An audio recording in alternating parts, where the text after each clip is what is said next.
It's now time for our next speaker, Esther Tham. Esther is an experienced designer with over 13 years of experience. She started out as a visual designer in advertising, but left that industry due to the questionable ethics in marketing fast food and pharmaceuticals to people. This led to her passion for designing for tech for good and accessibility, and she recently participated in Dining for the Dark, which is an experience that you can go to find out what it's like to live in the shoes of someone who is visually impaired. Outside of work, she is a self-proclaimed coffee snob. You may have also seen her at last year's XConf doing a workshop on coffee tasting. And if you're interested, you can ask her yourself what she thinks of the coffee robot coffee outside. Please give it up for Esther Tham. Thanks, Esther.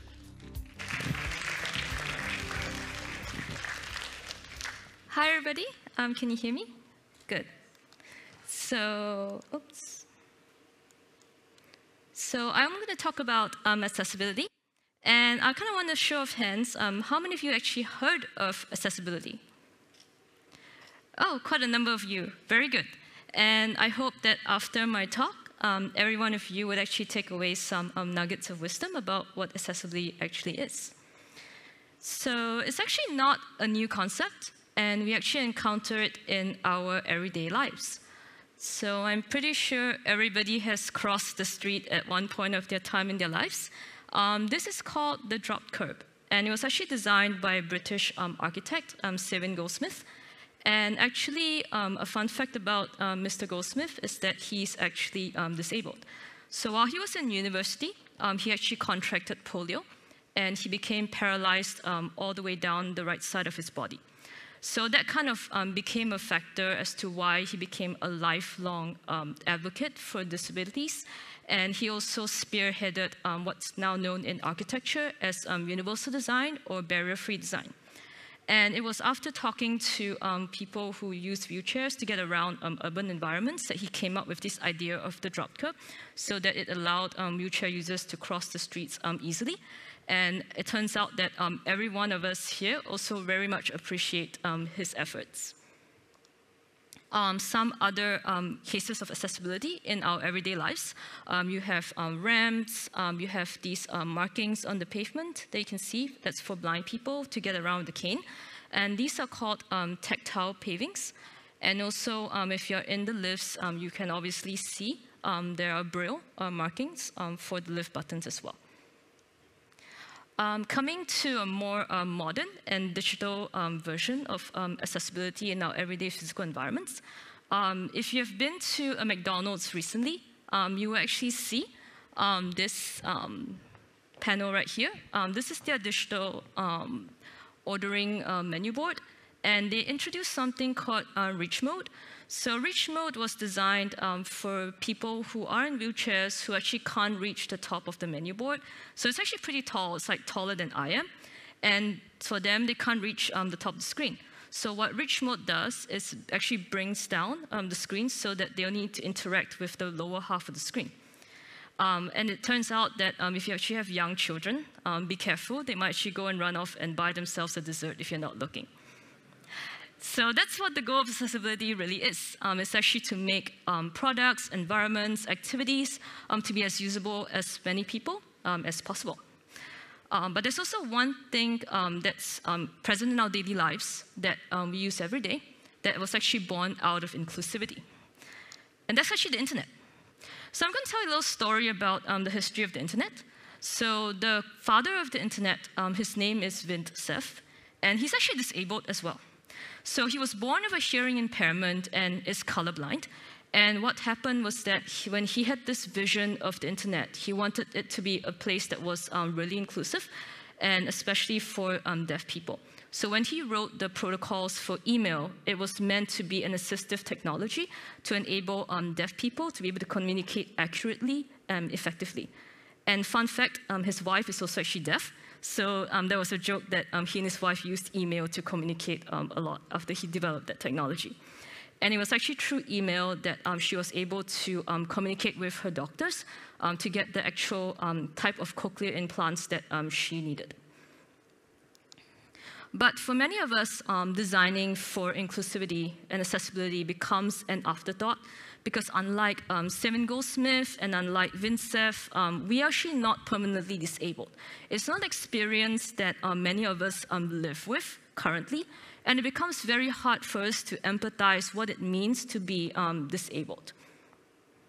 So it becomes very hard for us to design and develop technologies to make their lives easier. And why should we care?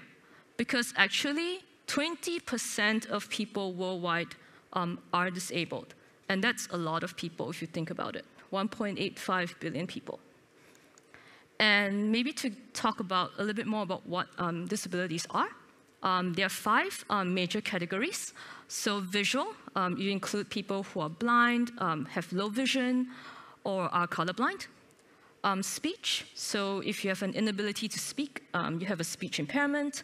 Hearing, so people who are deaf or hard of hearing.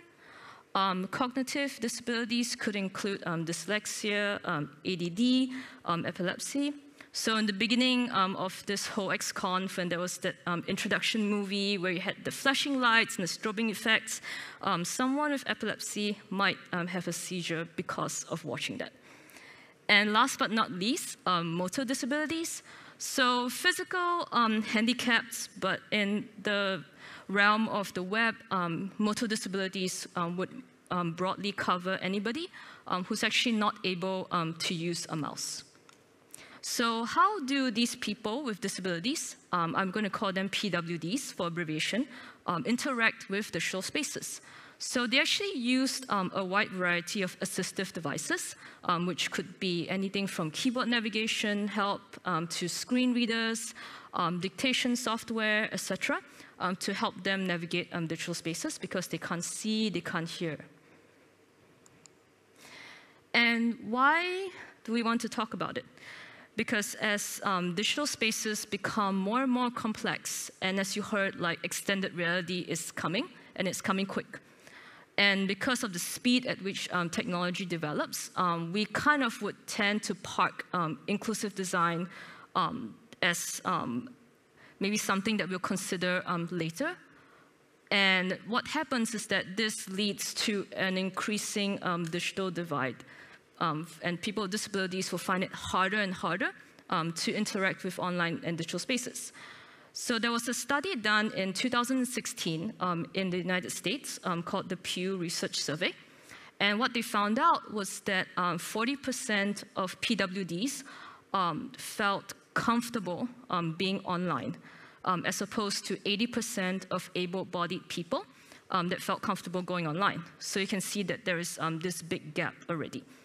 And in Singapore, statistically, only 3 out of 10 PWDs who are of working age are employed. And as we all know now today, when you are working, this kind of involves like a lot of computers and the internet, and PWDs find it increasingly difficult to become productive and effective at their work compared to their peers who are able-bodied. And this kind of leads to this impression that they might not be as valuable workers as compared to their peers, and they lose out on like pay raises, on getting promotions, and even better job opportunities. And this divide, so much so that it's actually written into an article on the United Nations Conventions on the Rights of Persons with Disabilities. So it talks about accessibility in detail and what we should do to actually help people with disabilities get equal access and equal rights to physical and digital spaces. But today I kind of want to talk about web accessibility in particular. And what it means is that we design websites, tools, and technologies so that PWDs can use it. They can perceive, understand, navigate, and interact with the web, and more importantly, also contribute to the web. So this is as defined by the W3C. And if you ask PWDs, hey, why do you feel that websites are developed and designed to be not accessible? And overwhelmingly, when polled, they feel that we, as designers and developers, lack the awareness about accessibility, or we lack the knowledge and skills on how to make websites and applications accessible so that they can use it easily. And that's kind of actually true. So a personal story, when I would ask myself, let's say 5 years ago, what I thought accessibility was about, I would just think, oh, it's just about color contrast so that colorblind people can use the website, or the font sizes are big enough so old people can read. But it actually goes further beyond that. And last year, I actually worked with an NGO client who actually teaches PWDs how to code so that PWDs can get jobs in tech. And after talking with some of the students and hearing about their stories, I came to understand what it really is like for them and how painful it is for them to even go online and interact with websites. And the first time I actually saw and heard how a blind person uses a screen reader, I was actually blown away by how adaptive they have become in order to go online.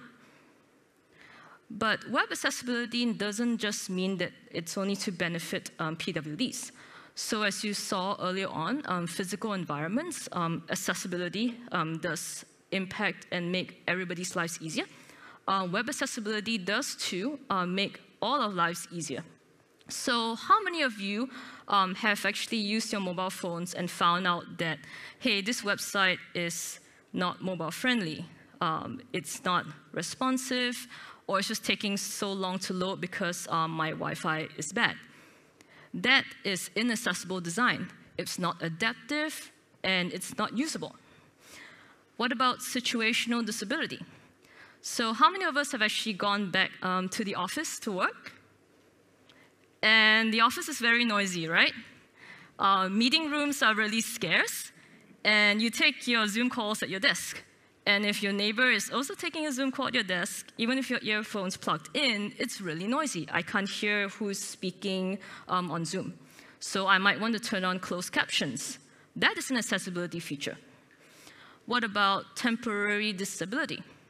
So let's say you broke your arm. It's going to take a few months to heal, and it's your dominant hand, so you can't use it.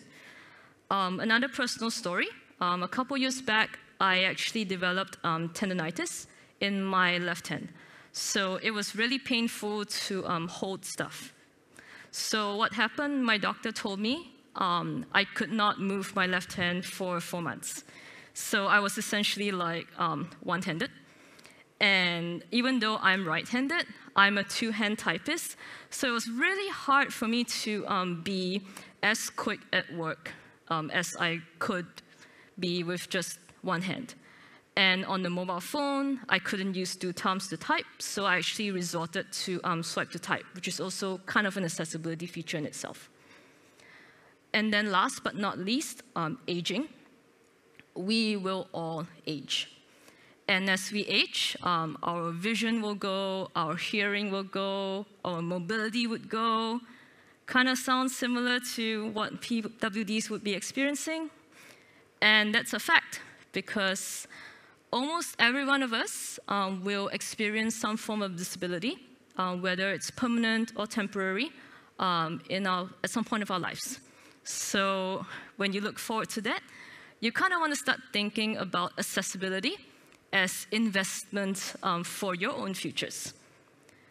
So investments. We can't talk about investments without putting a price tag to it, right? So what's the cost of accessibility? In the UK, they did this study called the click-away pound. So nowadays, consumers have plenty of choices. So if they're on a website, let's say they're doing some online shopping, and they can't complete a transaction because your website's not usable, it's not accessible, they can just up and leave and take their business elsewhere in a matter of seconds. And that's what's meant by the click-away phenomenon. And because of the click-away phenomenon, in 2019, UK businesses estimated a potential loss of 17.1 billion pounds because of click away. And that's a lot of money left on the table. In some other countries, accessibility is also the law. So yesterday, I read an article on the New York Times that talked about companies who were actually starting to experiment using AI to help make websites and businesses more accessible. So what it is actually a shortcut for companies, and what they do is they overlay something called an accessibility overlay onto their websites, and it's touted to magically help their businesses appear to be accessible, because in the United States, you could actually be charged for inaccessibility. But it's actually a very crude shortcut that in turn made the lives of PWDs worse, because it actually in turn turned websites that were actually quite accessible and turned them into completely inaccessible. And those few AI companies are actually now also facing lawsuits of their own. On the flip side, the benefits of accessibility, there's actually a lot of value in accessibility. So I'm a designer. I obviously have to mention that accessibility will improve your user experience. So how many of you actually leave your subtitles on when you watch Netflix, Disney+, etc.? How many people? Excellent. I do too, all the time, and not because I watch foreign films. And actually, one of the gaming companies, Ubisoft, did a study about subtitles. And what they did was they experimented with one of their Assassin's Creed titles, where they let subtitles come on automatically when a user first starts the game. And overwhelmingly, they found out that 95% of players actually left the subtitles on. So it turns out that everyone liked it. Accessibility will also help with findability of your websites, and it would help with your site's SEO. And last but not least, being an inclusive brand will help you tap into the global spending power of disabled households, which will now stand at $13 trillion per year. So remember when I said that 1.85 billion people are disabled? If you factor in their family and friends, that's an additional 3.3 billion potential customers that you can tap into by virtue of the fact that they have emotional connections to PWDs. So they're going to be more convinced to spend on brands that are inclusive. So I'm going to just quickly talk about companies that have sort of understood or come to understand the value of accessibility and have started to implement it in their products. And one industry that you might actually not think about accessibility as happening in is gaming. So I don't know how many of you have played The Last of Us. So it's put out by this company called Naughty Dog. And their path to accessibility happened when PWDs, they started emailing Naughty Dog, say, hey, can you actually make your games more accessible so we can play them too? So what they did was they started experimenting with Uncharted 4, added some accessibility presets in there, and then after that, they launched The Last of Us Part 2 with 60 accessibility presets.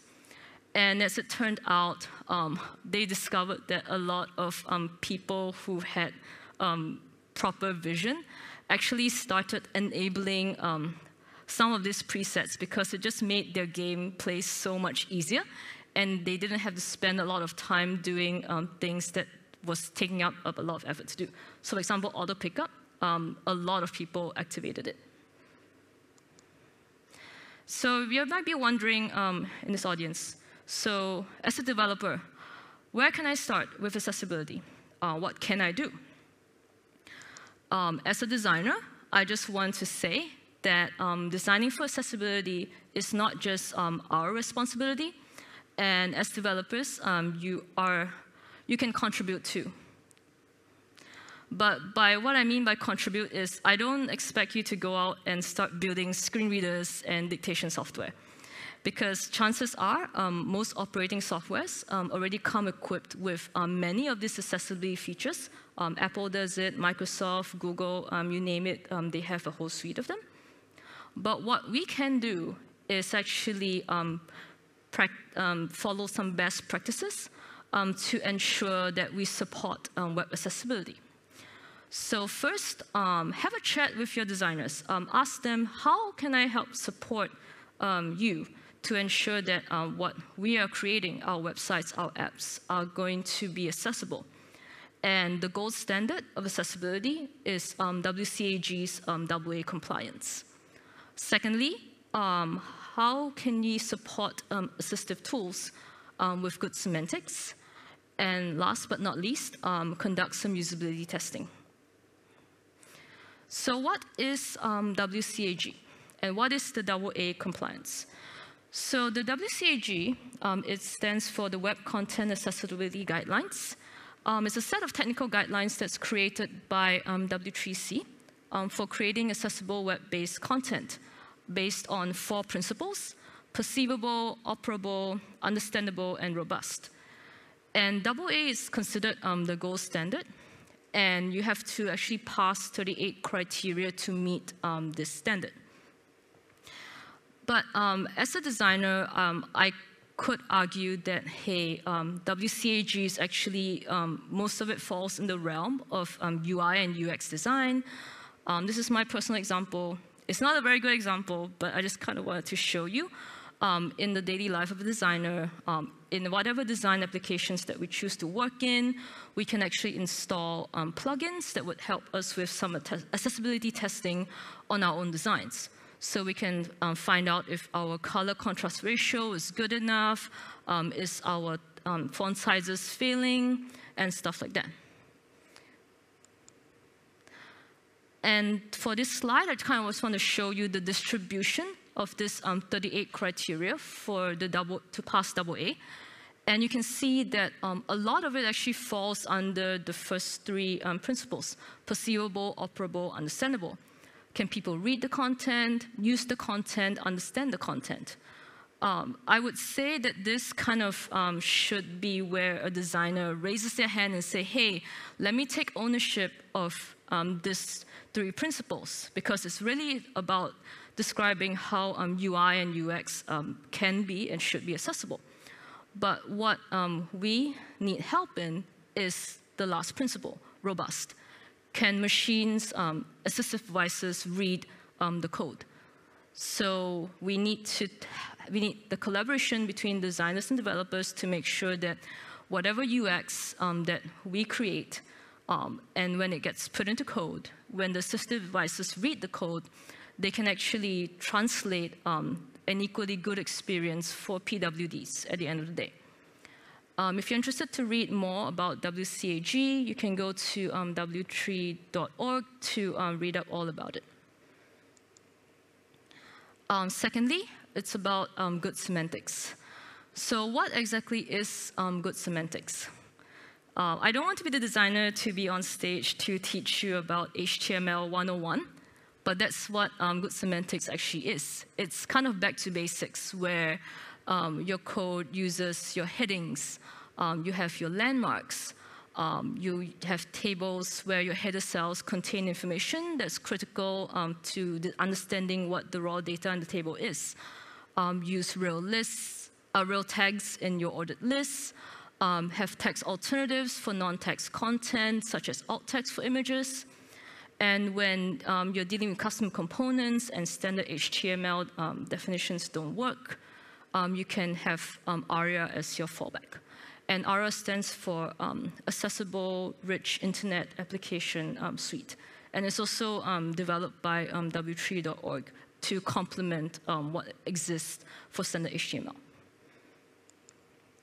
So how do we know websites have good semantics? We test them.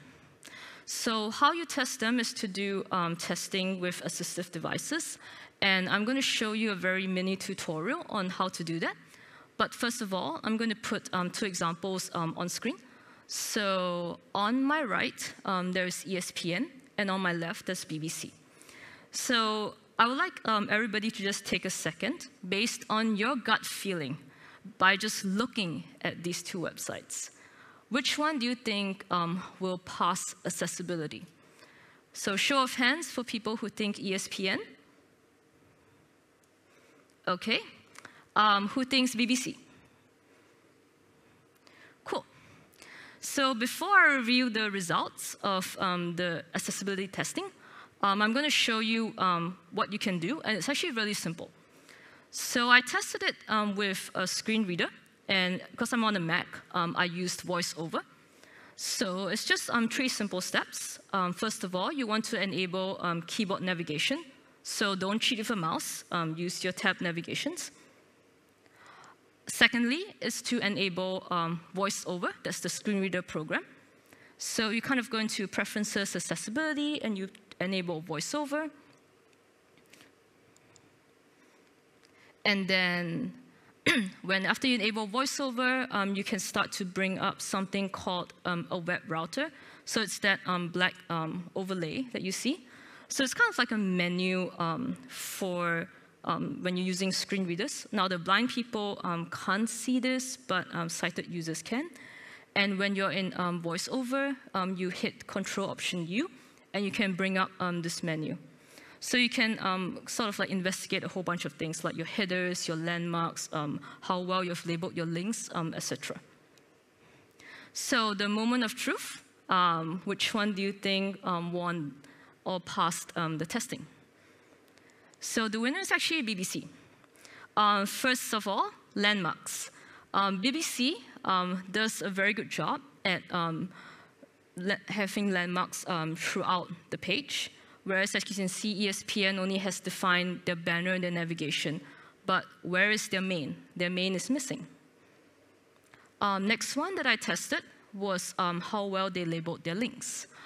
So the one thing I want to point out that BBC does really well in is something called skip to content.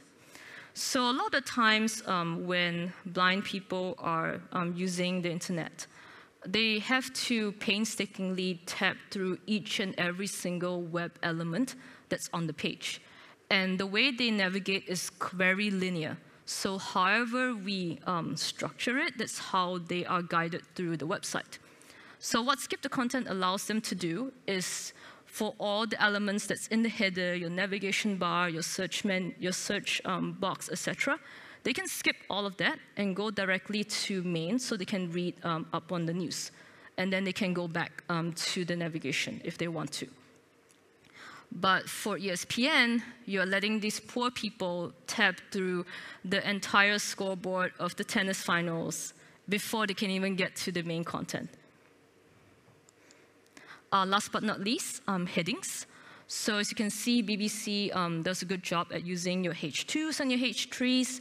But for ESPN, they're kind of like throwing a lot of H1s in there, and I'm not sure if the H1s are true H1s. And why does this matter to PWDs? So as I mentioned earlier, they actually navigate in a very linear format. So they're very dependent on how we guide them to navigate websites.